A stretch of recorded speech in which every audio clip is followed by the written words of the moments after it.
Assalamu alaikum wa rahmatullah. Dear learners, how are you? Hope you are well by the grace of Almighty Allah, and I am also well. Today, I am going to start the new topics for the class 6, 7, and 8. Now, our new topics is voice change. In our last class, আমরা narration সম্পর্কে আলোচনা করেছিলাম। আজকে আমাদের আলোচ্য বিষয় হলো voice change. তোমরা বোর্ডে দেখতে পাচ্ছ আমরা ভয়েস চেঞ্জের কিছু প্রাথমিক কথা এখানে লিখেছি। চলো আজকে আমরা ভয়েস চেঞ্জ নিয়ে আলোচনা শুরু করি। ভয়েস ভয়েস শব্দের বাংলা অর্থ হলো বাচ্য। ভয়েস চেঞ্জ কি? ভয়েস চেঞ্জ কাকে বলা হয়? সেন্টেন্সে ভার্বের যে ফর্মের মাধ্যমে, সেন্টেন্সের ভার্বের যে রূপের মাধ্যমে তার সাবজেক্ট সক্রিয় নাকি নিষ্ক্রিয় সেটা নির্দেশ করে তাকে ভয়েস বলা হয়। আমি আরেকবার বলছি, সেন্টেন্সের ভার্বের যে ফর্ম দ্বারা তার সাবজেক্টটি সক্রিয় নাকি নিষ্ক্রিয় তা নির্দেশ করে তাকে ভয়েস বলে। সেন্টেন্সের ভার্বটা সক্রিয় নাকি নিষ্ক্রিয় তার উপর ভিত্তি করে ভয়েসকে দুভাগে ভাগ করা যায়। একটি হচ্ছে অ্যাক্টিভ ভয়েস আর একটি হচ্ছে প্যাসিভ ভয়েস। অ্যাক্টিভ ভয়েসের বাংলা হচ্ছে কর্তৃবাচ্য, প্যাসিভ ভয়েসের বাংলা হচ্ছে কর্মবাচ্য।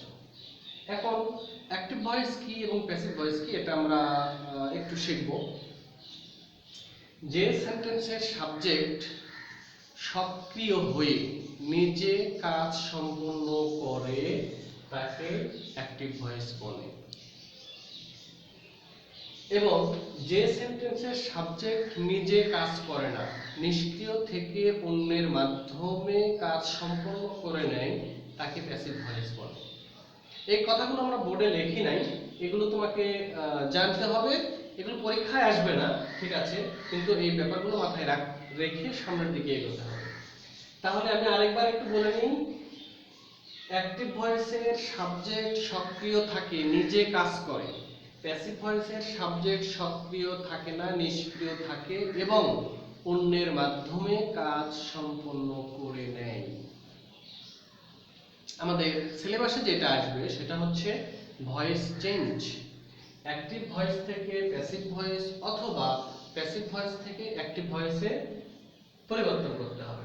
তাহলে আমরা একটা সেন্টেন্স একটু খেয়াল করি, পাঁচটা নিয়মে পরে যাব, আগে সেন্টেন্স খেয়াল করি। The man killed the bird. লোকটি পাখিটিকে হত্যা করেছিল।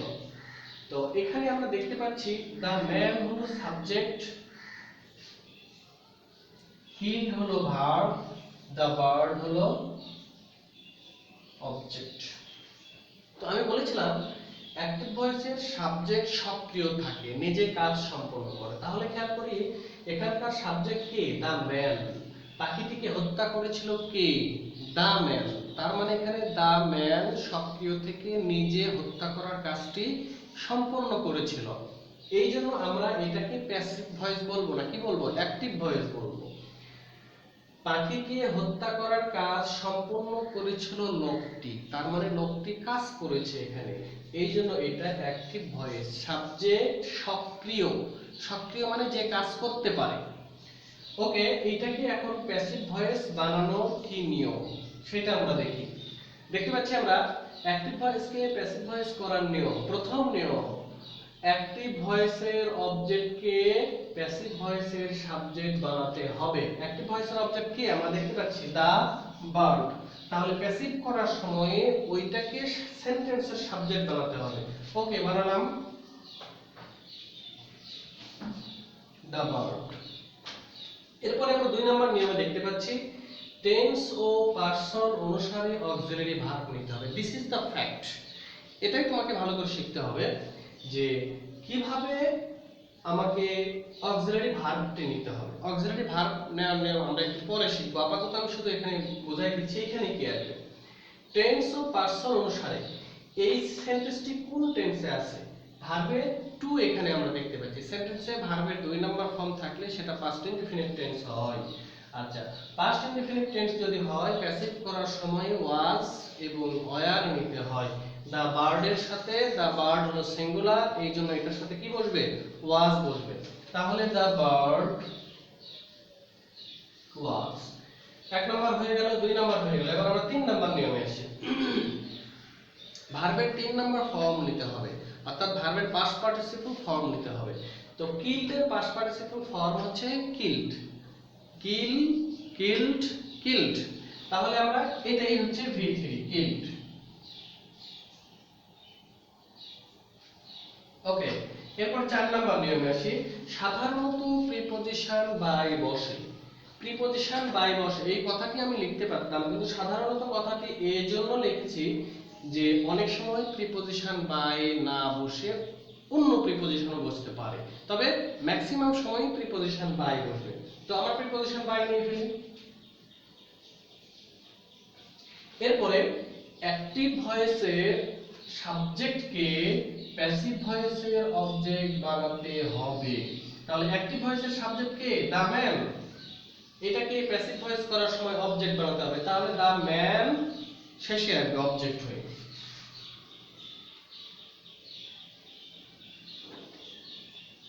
ওকে, এই যে 5টা রুলসের মাধ্যমে আমরা এই অ্যাক্টিভ ভয়েসকে প্যাসিভ ভয়েস বানালাম। এবার একটু অর্থের দিকে তাকিয়ে দেখি যে লোকটি পাখিটিকে হত্যা করেছিল, অ্যাক্টিভ ভয়েস, লোকটি হত্যা করার কাজ সম্পন্ন করেছে। এখানে দেখি দ্য বার্ড ওয়াজ কিল্ড, পাখিটিকে হত্যা করা হয়েছিল ওই মানুষটির দ্বারা। তাহলে এইখানে সাবজেক্ট হচ্ছে দ্য বার্ড, দ্য বার্ড হচ্ছে পাখি। আসলে এখানে পাখি কি হত্যা করছে না পাখিকে হত্যা করা হয়েছে? আমরা দেখতে পাচ্ছি দ্য বার্ড ওয়াজ কিল্ড, পাখিকে হত্যা করা হয়েছে। অর্থাৎ দ্য বার্ড সেন্টেন্সের সাবজেক্ট হয়ে থাকার পরেও সে নিজে কাজ সম্পন্ন করেনি, বরং এই অবজেক্টের মাধ্যমে কাজ সম্পন্ন করে নিয়েছে। তাই এই সেন্টেন্সটিকে আমরা প্যাসিভ ভয়েস বলবো। আই থিংক তোমরা ব্যাপারটি বুঝতে পেরেছো অ্যাক্টিভ ভয়েসকে কিভাবে প্যাসিভ ভয়েস করতে হয়। এখন আমাদের সবচেয়ে ইম্পর্টেন্ট জিনিস যেটা, সেটা হচ্ছে টেন্স টু পার্সন অনুসারে অক্সিলারি ভার্ব নিতে হবে। এই অক্সিলারি ভার্ব নেওয়ার নিয়ম 2 রকম ভাবে শেখা যাবে। তো এখন আমরা প্রথমে দেখি একটা নিয়মের মাধ্যমে শিখে, আমি 2টা নিয়মই তোমাদের শেখাবো। তো এখন আমরা তাহলে শিখবো যে কি রকম ভাবে অক্সিলারি ভার্ব নিতে হয়। ওকে স্টুডেন্ট, খেয়াল করো, আমরা এবার প্যাসিভ করার সময় কিভাবে অক্সিলারি ভার্ব নিতে হয় সেটা শিখব। তো অক্সিলারি ভার্ব নেওয়ার আমরা 2টা স্টেপ অনুসরণ করব, তাহলে মনে থাকবে। এমনি যদি আমরা মুখস্থ করি যে প্রেজেন্ট ইনডেফিনিট হলে এটা হবে, প্রেজেন্ট কন্টিনিউয়াস হলে এটা, প্রেজেন্ট পারফেক্ট, তাহলে এভাবে তোমাকে অনেকগুলো মুখস্থ করতে হবে যেটা তোমার মনে থাকবে না। আর আমরা যদি সম্পূর্ণ নিয়মকে 2টা স্টেপের মাধ্যমে নিয়ে আসি, 2টা নিয়মের মাধ্যমে নিয়ে আসি, তাহলে ব্যাপারটা তোমার বুঝতে সুবিধা হবে। আমাদের 12টা টেন্সের ভিতরে 9টা টেন্সের ভয়েস চেঞ্জ শিখতে হবে। প্রত্যেকটা টেন্সের 4 নম্বরেরটা, অর্থাৎ আমি বলছি present perfect continuous tense, past perfect continuous tense, future perfect continuous tense, এই 3টার ভয়েস তোমাকে শিখতে হবে। না 3টার ভয়েস পরীক্ষায় আসে না, 3টার ভয়েস করা যায় না। এরপরে তাহলে বাকি থাকলো আর 9টা। হ্যাঁ, এই 9টাকে আমরা 2টা স্টেপে ভাগ করব, 2টা নিয়মের মধ্যে নিয়ে আসবো। তাহলে 9টা নিয়ম আলাদা আলাদা করে মুখস্থ করতে হবে না, 2টা নিয়ম মুখস্থ করলেই তোমার ভয়েসের অক্সিলারি ভার্ব শেখা হয়ে যাবে। সেটা কিরকম আমরা দেখি, তোমরা বোর্ডের দিকে খেয়াল করে দেখতে পাবে প্রতিটা টেন্সের 1 নাম্বার এবং 3 নাম্বার নেওয়া হয়েছে। Present indefinite 1 number, present perfect 3 number, past indefinite 1 number, past perfect 3 number. এরকম ভাবে 1 3 1 3 করে আমি সাজাইছি, সাজায় 6টাকে একটা নিয়মের মধ্যে নিয়ে আসি। হ্যাঁ, আচ্ছা, আর বাকি 3টা অর্থাৎ প্রেজেন্ট কন্টিনিউয়াস, পাস্ট কন্টিনিউয়াস এবং ফিউচার কন্টিনিউয়াস, এই 3টাকে একটা নিয়মের মাধ্যমে পরিবর্তন করব। তাহলে যদি এই 6টা, এগুলো মুখস্থ করে ফেলতে হবে, কিন্তু এই 6টা টেন্স যদি অ্যাক্টিভ ভয়েসে থাকে, প্যাসিভ করার সময়ে ওদের পরবর্তী টেন্সের অক্সিলারি নিতে হবে। তার মানে তোমাকে টেন্সের যে একটা স্টেপ, সেই স্টেপটা শিখতে হবে। প্রথমে ইনডিফিনিট, তারপরে কন্টিনিউয়াস, তারপর পারফেক্ট, তারপরে পারফেক্ট কন্টিনিউয়াস। এই চারটার যে একটা কন্টিনিউয়াস ধারাবাহিকতা, সেটা তোমাকে কি করতে হবে, মাথায় রাখতে হবে। এরপরে এদের পরের টেন্সের অক্সিলারি ভার্ব নিয়ে কাজ করতে হবে। ওকে, কেমন করে সেটা আমরা একটা উদাহরণ দিয়ে দেখি।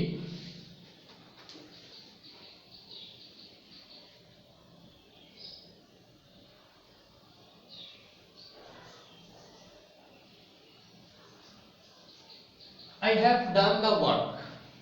খেয়াল করো, এটা হচ্ছে প্রেজেন্ট পারফেক্টে আছে। এই যে প্রেজেন্ট পারফেক্ট, হ্যাঁ, প্রেজেন্ট পারফেক্টে আছে I have done the work। তাহলে এটাকে প্যাসিভ করার সময় ওই পাঁচটা রুলসই ফলো করতে হবে। তাহলে প্রথমে the work, তারপরে এখন অক্সিলারি ভার্বটা আমরা শিখতেছি। এখানে have done আছে প্রেজেন্ট পারফেক্ট, তাহলে এর পরের টেন্সের নাম কি, প্রেজেন্ট পারফেক্ট কন্টিনিউয়াস টেন্স। এখানে বলা আছে এদের পরের টেন্সের অক্সিলারি নিতে হবে, তাহলে এখানে প্রেজেন্ট পারফেক্ট আছে, প্রেজেন্ট পারফেক্টের পরের টেন্সের নাম হচ্ছে present perfect continuous. Present perfect continuous টেন্সের অক্সিলারি হচ্ছে হ্যাভ বিন অথবা হ্যাজ বিন। তাহলে দা ওয়ার্কের সাথে আসে হ্যাজ বিন, তারপরে V3 ডান, তারপরে বাই, তারপরে আই এর অবজেক্ট হলো মি। তাহলে এই একটা রুলস এর মাধ্যমে 6টা টেন্সকে তুমি অ্যাক্টিভ থেকে প্যাসিভ করতে পারবে। আশা করি বুঝতে পেরেছো। এবার পরেরটাতে আসি।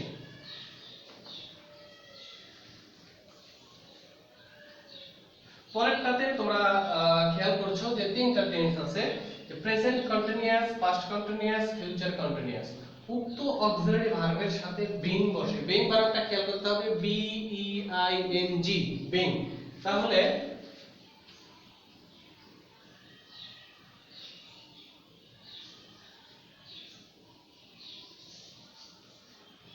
I am doing the work, এই যে কন্টিনিউয়াস, খেয়াল করতে হবে প্রেজেন্ট কন্টিনিউয়াস, এই যে am আছে। তাহলে এটাকে প্যাসিভ করার সময় আমরা কি করব, প্রথমে the work। এখন বলেছি উক্ত অক্সিলারি, উক্ত মানে কি, সেন্টেন্সে যেটা থাকবে ওই সিরিয়ালি নিতে হবে। তাহলে এখানে am আছে, am মানে কি, am is are, এই তিনটার কোনো একটা তোমাকে নিতে হবে। তো the work এর সাথে তো আমরা am নিতে পারবো না, কি নিতে হবে, is নিতে হবে, নিলাম। তারপরে এই যে being কথাটা দিতে হবে। বাকি সব নিয়ম আগের মতো থাকবে।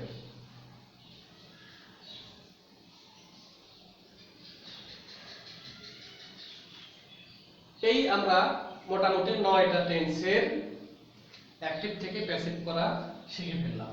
এখন এই যে একটা কথা তোমাদের বলেছিলাম যে সাধারণত প্রিপজিশন বাই নিতে হয়, তো কখন কখন বাই না বসে অন্য কিছু বসে আমরা সেটা শিখব। তো দেখি তাহলে আমরা এখন এরপরে কোন কোন ভার্বের সাথে প্রিপজিশন বাই বসে না অন্য কিছু বসে, এগুলো আমি বোর্ডে কয়েকটা লিখে দেবো, তোমরা বাসায় এগুলো মুখস্থ করে ফেলবা। ওকে, প্রস্তুত। ওকে স্টুডেন্ট, খেয়াল করো, যেসব ভার্বের পরে প্রিপজিশন বাই বসে না, বাই না বসে অন্য কিছু বসে, সেই ভার্বগুলো আমি এখানে লিখে ফেলেছি। এগুলো তোমরা মুখস্থ করে ফেলবে যে প্যাসিভ ভয়েস করার সময় এদের পরে বাই আনা যাবে না, বাই না বসে এইগুলো বসবে। তার মধ্যে নো, আমি অর্থ সহায়ক করে দিচ্ছি। হ্যাঁ, নো, নো সাথে প্রিপজিশন টু বসে, নো মানে হলো জানা। অ্যানয়, অ্যানয়ের সাথে অ্যাড বসে, অ্যানয় মানে হলো বিরক্ত করা। সারপ্রাইজ, অবাক করা। শক, আঘাত পাওয়া। মার্ভেল, অবাক হওয়া। সিজ মানে ধরা, অবরুদ্ধ করা। স্যাটিসফাই মানে সন্তুষ্ট হওয়া। প্লিজ মানে খুশি করা। ফিল মানে পরিপূর্ণ করা। কন্টেইন মানে ধারণ করা বা রাখা। তাহলে তোমরা দেখতে পাচ্ছ অ্যানয়, সারপ্রাইজ, শক, মার্ভেল, এই কয়টা যদি থাকে তাহলে এদের পরে অ্যাড বসবে। তারপরে স্যাটিসফাই, প্লিজ, ফিল, সিচ, এই চারটার সাথে উইথ বসবে। কন্টেইন এর সাথে ইন বসবে। তাহলে আমরা একটা উদাহরণ নেই, উদাহরণ নিলেই ক্লিয়ার হবে। এগুলো তোমাকে মুখস্থ করতে হবে, বোঝার কিছু নাই। এদের সাথে এই প্রিপজিশন বসে, ব্যাস হয়ে গেল।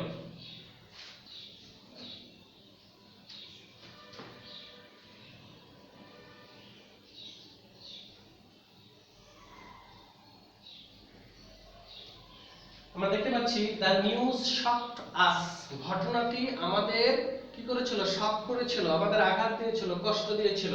তাহলে দেখি আজটা কি হয়ে যাবে? উই হয়ে যাবে। এটা কোন টেন্স? পাস্ট ইনডেফিনিট, তাহলে ওয়ার বসবে। হ্যাঁ, তারপরে V3, এই যে এই জায়গাটাতে বাই বসানো যাবে না। কি বসবে? তাহলে শকড এর সাথে আমরা দেখেছিলাম অ্যাড বসে, উই ওয়ার শকড, এই যে অ্যাড বসলো, তারপরে নিউজ, এই add, shocked at the news. তো আশা করি আজকের ক্লাসটা তোমরা সম্পূর্ণ বুঝতে পারছো। বাসায় বসে আমাদের কিন্তু অ্যাসার্টিভ সেন্টেন্স শেষ মোটামুটি, এইগুলোই অ্যাসার্টিভের মধ্যে আসে। এরপরে নেক্সট ক্লাসে আমরা সেন্টেন্সের ইন্টারোগেটিভ সেন্টেন্স, ইম্পারেটিভ, অবজেক্টিভ এগুলোর যে প্যাসিভ করা যায় আমরা সেগুলো শিখবো। কিন্তু এগুলো মাথায় রাখতে হবে। এবং আরেকটা কথা বলে দিই, টেন্সের স্ট্রাকচার যদি তোমার ভালোভাবে মাথায় না থাকে এগুলো মাথায় আসবে না। টেন্সটা ভালো করে করে নেওয়ার পরে তুমি ভয়েস চেঞ্জের মধ্যে আসো, এই প্রিপোজিশন সংক্রান্ত শব্দগুলো সব মুখস্থ করে ফেলো, ইনশাআল্লাহ ভয়েস চেঞ্জের সাধারণ যে নিয়মগুলো আছে সেগুলো আমরা আস্তে আস্তে নেক্সটে শিখবো। আর সবাই ভালো থেকো। ওকে, থ্যাংক ইউ, আল্লাহ হাফেজ।